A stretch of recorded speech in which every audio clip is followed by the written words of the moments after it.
दोस्तों ये हमारे प्रोजेक्ट की सेकंड वीडियो है, इसमें आपको वेलकम। दोस्तों इस वीडियो में हम अपने प्रोजेक्ट को इम्प्रूव करेंगे। दोस्तों मैं चाहता हूं कि जब हम सर्वर को रिक्वेस्ट भेजें उससे पहले मैं यूज़र को स्पिनर शो करवाऊं, यानी कि लोडिंग शो करवाऊं कि डाटा हमारा लोड हो रहा है। तो जब हम जब सर्वर हमें डाटा भेज देगा तो मैं इस स्पिनर को जो सा है वो बंद कर दूंगा और उस डाटा को शो कर दूंगा हमारी वेबसाइट पे। तो अभी अभी जब हमारी एप्लीकेशन स्टार्ट होती है तो यूज़र को कुछ नहीं शो होता, और जब सर्वर से डाटा आता है तो फिर ही वो हम यूज़र को डाटा शो करवाते हैं। दोस्तों मैं चाहता हूँ पहले स्पिनर शो हो। उससे पहले हम क्या करते हैं, हम अपने यूज़ फैक्ट को पहले हमने एक फंक्शन एज आ आर्गूमेंट पास किया था। अब मैं यूज़ फैक्ट को दूसरा आर्गूमेंट पास करूँगा एम्प्टी अरे। ठीक है दोस्तों, इस छोटे से प्रोजेक्ट में इसका कोई डिफरेंस नहीं आएगा। डिफरेंस जो सा इसका कॉम्प्लेक्स यानी कि बड़ी एप्लीकेशंस में आता है, जब स्टेट अपडेट होती है, कंपोनेंट्स री-रेंडर होते हैं। तो ये है कि हम नहीं चाहते कि हम चाहते हैं कि हमारा हमारी सर्वर को रिक्वेस्ट एक दफ़ा जाए तो एक दफ़ा चल जाती है, लेकिन अगर हम इधर एम्प्टी रे पास नहीं करेंगे तो ये होता है कि जब भी स्टेट अपडेट होती है, कंपोनेंट री-रेंडर होता है, तो हर दफ़ा ये रिक्वेस्ट जाएगी सर्वर को, यानी कि हर दफ़ा ये फंक्शन जो हमने पास किया होगा, ये हर जब भी कंपोनेंट री-रेंडर होंगे तो ये हमारा ये फंक्शन कॉल हो जाएगा, और इस वजह से सर्वर को रिक्वेस्ट बार बार जानी शुरू हो जाएगी, यानी कि बार बार फंक्शन कॉल होगा, बार बार रिक्वेस्ट जानी शुरू हो जाएगी। ठीक है, तो मैं इस एप्लीकेशन में इसका कोई डिफरेंस नहीं आएगा, लेकिन कॉम्प्लेक्स एप्लीकेशन में आ सकता है, इसलिए मैं आपको ये थोड़ी सी चीज़ बताना चाहता था, ताकि मैं आपको बता सकूं कि ये मैंने एम्प्टी रे इधर क्यों यूज़ की है। ठीक है, मज़ीद डिटेल्स आपको गूगल पे सर्च करने पे मिल जाएगी। यूज़ फैक्ट गूगल सर्च करेंगे, यूज़ फैक्ट रिएक्ट, तो आपको मज़ीद डिटेल इन्फॉर्मेशन इसके बारे में मिल जाएगी। तो दोस्तों अब दूसरी चीज़ फैच में मैं क्या करना हूँ, मैं एरर हैंडलिंग है वो करूँगा। इसके लिए एरर हैंडलिंग करने के लिए कि जैसे सर्वर हमें रिस्पॉन्स एरर में भेजता है, डाटा नहीं भेजता, तो हमने एरर को कैसे, या किसी किस्म का भी एरर है उसको हमने कैसे हैंडल करना है। तो इफ़ कंडीशन लगाऊंगा, ये कोड आप बेशक याद कर लें। इफ़ रिस्पॉन्स डॉट ओके नहीं है तो क्या करो, रिटर्न करो न्यू थ्रो न्यू एरर, बल्कि रिटर्न करने की भी ज़रूरत नहीं है, थ्रो न्यू एरर से ऑटोमेटिक ही है वो एरर थ्रो हो जाएगा। और इधर मैं स्ट्रिंग में लिख देता हूँ एरर। और दोस्तों जहाँ पे ये देन मेथड कॉल हो रहा है उसके नीचे ही मैं उसके साथ अटैच कर दूँगा कैच मेथड को, और उसमें पास कर दूँगा एज आ आर्गूमेंट फंक्शन। जो जब एरर आएगा तो ये फंक्शन, तो ये होगा कि जब एरर आएगा तो ये कैच के अंदर हमने फंक्शन पास किया होगा ये रन हो जाएगा। ठीक है, और मैं इधर console.log कर देता हूँ एरर। तो ये ये स्ट्रिंग है एरर की, ये है इस एरर पैरामीटर में आ जाएगी। ठीक है, और मैंने console.log एरर कर दिया, तो ये एरर है वो console.log हो जाएगा। तो रियल एप्लीकेशन में हम console.log नहीं करेंगे, हम इसकी जगह एक कंपोनेंट बनाएंगे एरर का, जिसको हम स्टाइलिंग देंगे, एक कंपोनेंट पूरा बनाएंगे एरर का, तो इस स्ट्रिंग की जगह हम उस कंपोनेंट को शो कर देंगे। तो दोस्तों ये हमारी एरर हैंडलिंग होगी। अब मैं है वो स्पिनर को शो करूँगा। मैं स्पिनर का एक कंपोनेंट बना लेता हूँ spinner.js के नाम से, और एक फ़ाइल मैं बना लेता हूँ spinner.css के नाम से।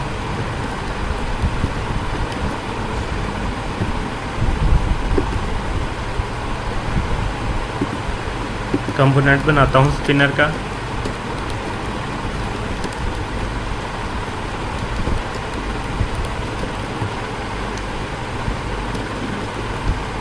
एक्सपोर्ट करता हूँ।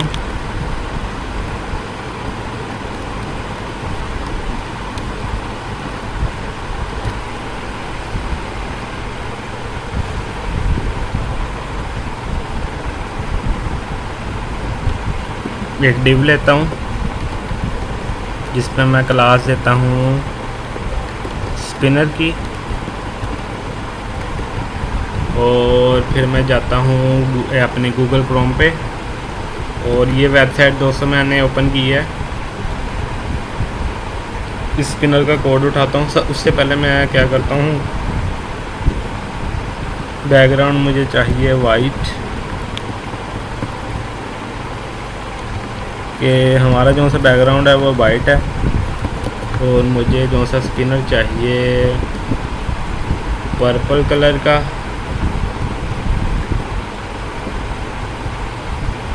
आप अपनी मर्ज़ी से कोई भी कलर डिसाइड कर सकते हैं। मैं इसकी कोडिंग उठाऊंगा।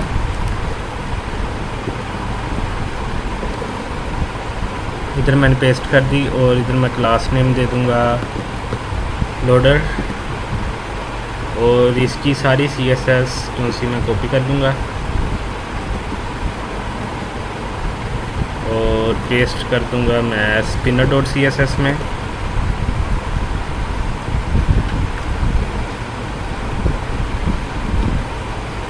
कॉपी नहीं हुई, दोबारा कॉपी करता हूँ।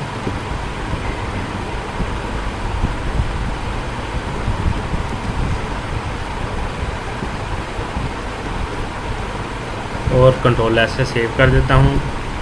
और इसके बाद दोस्तों स्पिनर क्लास में क्या करता हूँ, मैं डॉट स्पिनर में कर देता हूँ, मैं इसको हाइट दे देता हूँ 100 VH की, डिस्प्ले फ्लैक्स कर देता हूँ, जस्टिफाई कंटेंट सेंटर कर देता हूँ, और अलाइन एटम्स सेंटर कर देता हूँ। तो हमारा स्पिनर जो सा है वो सेंटर में आ जाएगा। अब दोस्तों मैं स्पिनर के लिए एक स्टेट जो सी है वो बनाता हूँ, कॉन्स्ट शो स्पिनर और सेट स्पिनर। उसके बाद यूज स्टेट पे जब हमारी एप्लीकेशन स्टार्ट होगी तो ये स्पिनर पहले शो होगा। तो मैं स्पिनर को इनिशियलाइज़ करता हूँ ट्रू से, और इंपोर्ट करता हूँ मैं स्पिनर कंपोनेंट को।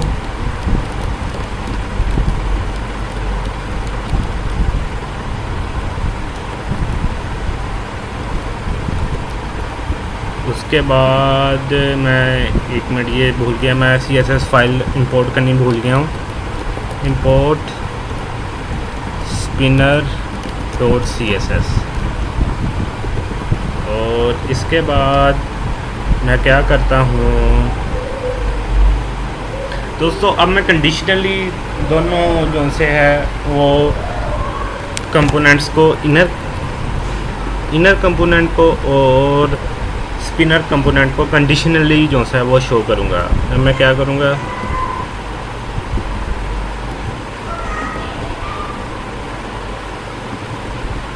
अगर तो शो स्पिनर ट्रू है तो शो कर दो स्पिनर कंपोनेंट को। ठीक है दोस्तों, इतनी लाइन का ये मतलब है। और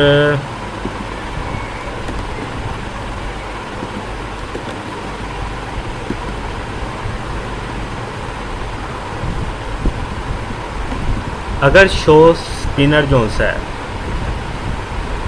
वो फॉल्स है, ठीक है, तो शो कर दो इनर कंटेनर को। ठीक है दोस्तों, अब मैं क्या करूँगा, मैं जाऊँगा देन मेथड के उस फंक्शन में जो हमने एज आर्गुमेंट पास किया है। मसलन एरर आए या रिस्पॉन्स आए, डाटा आ जाए, हमने स्पिनर को बंद करना है, तो मैं क्या करूँगा, शो स्पिनर, ठीक है, और मैं इसको कर दूंगा इधर फॉल्स। ठीक है दोस्तों, कंट्रोल S से मैंने सेव किया। ओहो, मैंने ये नहीं करना था, मैंने सेट स्पिनर करना था, मिसिंग डिपेंडेंसी।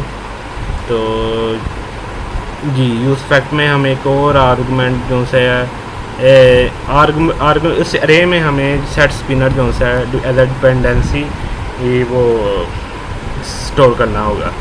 ये रिक्वायरमेंट है रिएक्ट की।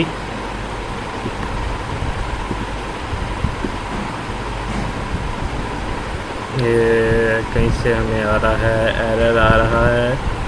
अभी हम फाइंड करते हैं हमें एरर क्या आ रहा है।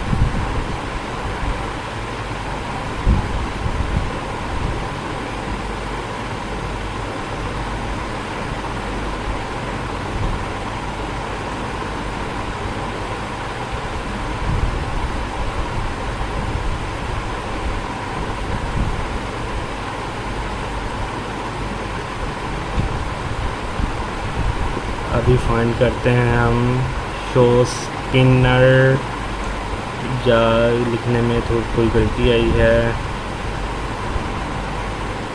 Set spinner, show spinner, set spinner, और ये भी ठीक है।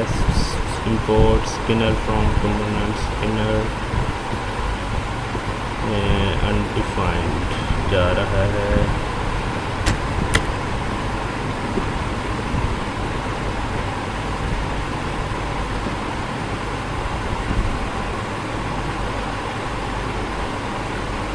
ओहो दोस्तों मैं फंक्शन को कॉल करने के बजाय उसको रे सिंटैक्स से लिख रहा हूँ। अब ये कंपाइल सक्सेसफुली हो गया है। रिफ्रेश करेंगे, स्पिनर शो होगा दोस्तों। वाओ, एक मिनट, मैं स्पिनर का जो सा बैकग्राउंड है वो वाइट कर देता हूँ।